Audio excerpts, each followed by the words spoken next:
তো হ্যালো বন্ধুরা, এখানে আমি মাটি, তারপর অনেক রকমের শ্বেতসার, ডিএপি, তারপর রেডসাম সয়েল, তারপর ধানের ছিটে দিয়ে এটা আমি তৈরি করেছি সয়েল মিক্সটা নর্মাল মাটির মধ্যে। এখন আমি এই যে কন্টেনারটাতে আমি লাগাচ্ছি, দেখো কত সুন্দর করে আমি এটাকে বানিয়েছি। এখন আমি পালং শাক এখানে ছিটিয়ে দেবো।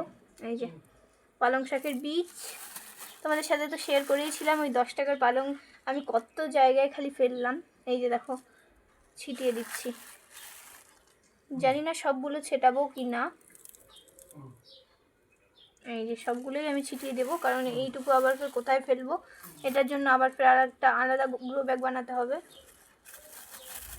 সবগুলো বীজ আমি এখানে ছিটিয়ে দিলাম। তো এবার জল স্প্রে করে দেব। এবার মাটির সাথে ভালোভাবে এগুলোকে মিশিয়ে নেব। এবার জল দিয়ে দেব।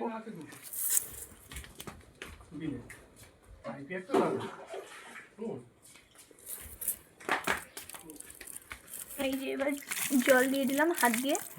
সব অনেকগুলো বীজ প্রায় ফেলেছি।